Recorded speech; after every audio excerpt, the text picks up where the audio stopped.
everyone, my name is Elaine and I want to welcome you to my Unison League Mage Beginner's Guide. This will help you grow accustomed to the game and give you some advice on the Mage's first 3 rings. Mages are a DPS or damage per second character. It is your job to destroy your enemies, whether they be monsters or other players. The best mage builds emphasize weapon and monster gear over defensive gear. Ideally, you want monsters with magical attack and magical defense stats, but magical attack and physical defense and even magical attack and physical attack are good options. Basically anything with magical attack. Magical attack and magical defense is ideal because your moves are based primarily off these 2 stats, and these will help you do the most damage. Physical attack and physical defense contribute to a lesser degree, so these are also helpful. Magical attack and physical attack are the 2 primary stats for your monster's damage, so equipping monsters with these stats will help them do more damage if you're finding it lacking. Early on in the game, you may find that you have trouble acquiring the staffs, which are the mage's sole weapon and the weapon your class gets passive boost from. It's okay to equip things from other classes to make sure your character continues growing. You're probably going to have to early on and swap as you continue to acquire new things. For mages, the best things to equip if you can't get staffs are relics and books, the cleric's weapons. This is because they have higher magical attack than physical, which will help boost your damage output. Clothing and hats are the defensive gear pieces that mages gain passive boost from. They tend to have higher magical defense than physical, whereas helmets and armor have the opposite, higher physical defense than magical. Early on, you may have to mix and match your defensive gear. That's okay. You can swap them out for an ideal set as you acquire more gear and continue to grow.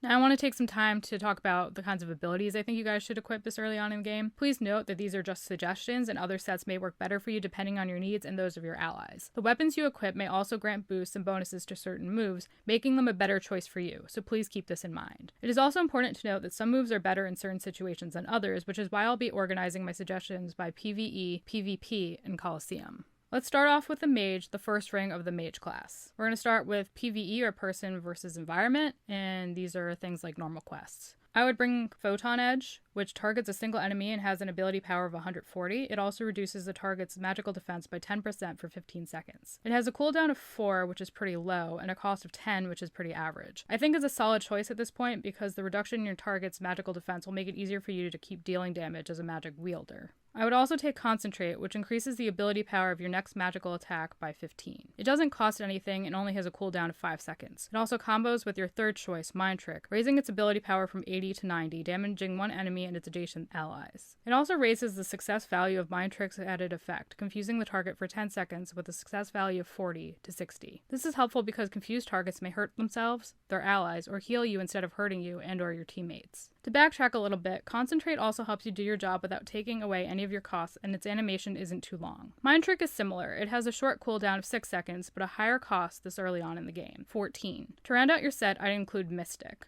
which increases the magical attack of one ally and their adjacent allies, with a max of 3 allies, by 20% for 60 seconds. I like this move because of how it pairs with your attack, boosting the power of both yourself and your allies so you can keep doing damage. Now I'm going to talk about your person versus person set, and examples of this would be Guild Battle. To be honest, I'd bring the same or a similar set. It's often helpful to bring Cheer to Guild Battle to make it easier for your team to fill their Unison gauge, since many Guild Battles are determined by Unison battles. Thus, in each set I present you with, I'd suggest equipping Cheer for Guild Battle. Knowing what to swap out can be difficult, however, and should ultimately be determined by repeated gameplay and determining what helps your guild most in battle. Do they need more damage to be dealt or damage boosters? With that being said, I'd suggest swapping Concentrate out for Cheer, but it's ultimately up to you. Coliseum is a little different. You start with cost, and the whole point is just to survive while you murder everyone else on the opposing team, because then you get more points. Your Colo build is going to be a little different just because the whole point is to survive, and I'll get a little more into this as I continue to go through my suggestions. Basically, for this particular set, I'd swap Concentrate for Guard, which reduces damage taken by 90% for 5 seconds. I'm only equipping this here because the entire point of Colo, which I said earlier, is to survive. The other team scores points each time you die, or one of your teammates dies. Since mages tend to be a little squishy, especially this early on, it's best to have a move that can nullify a lot of damage until a cleric can heal you, or you or your allies can use a monster to heal you all. I'd keep everything else the same.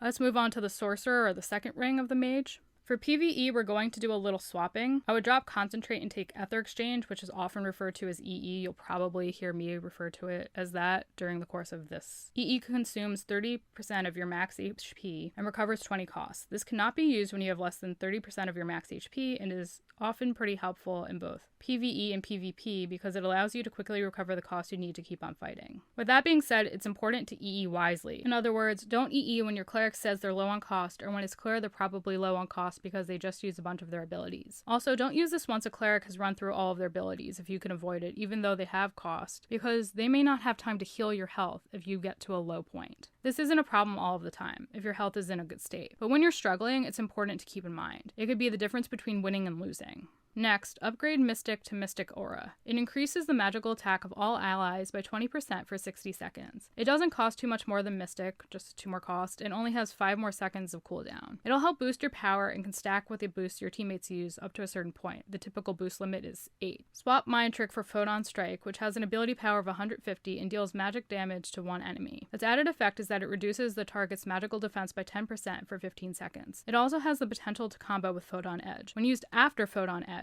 Photon Strike deals magic damage with an ability power of 160, so an increase of 10 over the non-combo version. Its magical defense reduction effect is also increased by 20%, which is a 10% increase overall. Furthermore, your passives boost many of your mage abilities. For example, Photon Mastery increases the ability power of Photon Edge, Photon Strike, and Photon Crush, which you actually unlock a little later, by 20 when a staff or charm is equipped in your main weapon slot. Side note, charms don't exist. They were supposed to be the mage's second weapon, but were never added to the game. Some people think it's because they would have looked too similar to relics, but no one is really sure. Anyway, to get back on topic, I like the Photon combination because it allows you to keep doing increased amounts of damage, and that's what is really important. You want to do as much damage to the enemy as possible as quickly as possible. For PvP, I'd basically take the same as PvE with a potential cheer swap, and for Calo, I'd bring Guard. You don't need EE because you start with enough cost to use several abilities, so I'd stick with the Photon Edge and Strike combination, and Mystic Aura. Moving on to the High Sorcerer, which is the third ring of the Mage class. For PvE, again, I'd bring Ether Exchange, swap Photon Edge for the newest, strongest move in the Photon series, Photon Crush. I would keep Photon Strike because Photon Crush combos with it. Finally, I would swap Mystic Aura with its new upgraded version, Mystic Mastery, which increases the magical attack of all allies by 30% for 60 seconds. I would ignore Meteor Strike because of its high cost and cooldown and low ability power, although it deals damage to one enemy multiple times. I would also ignore Ether Flare since the set I suggested with the Photon series plays off of each other and breaking them up would affect that. You could, however, swap them out with Ether Flare and Concentrate for their combo, especially if you have been struggling with cost, but I think the Photon series is a better way to go overall. Since you're boosting your power with Mystic Aura and already debuffing your enemies with the Photon series, I don't think you need something like Weaken Resolve, which also reduces the target's M defense, so you can ignore that as well. Again, PvP would be the same as PvE with the potential cheer swap. For the Coliseum, I'd bring Guard in place of Ether Exchange and bring your Photon combo and Mystic Mastery.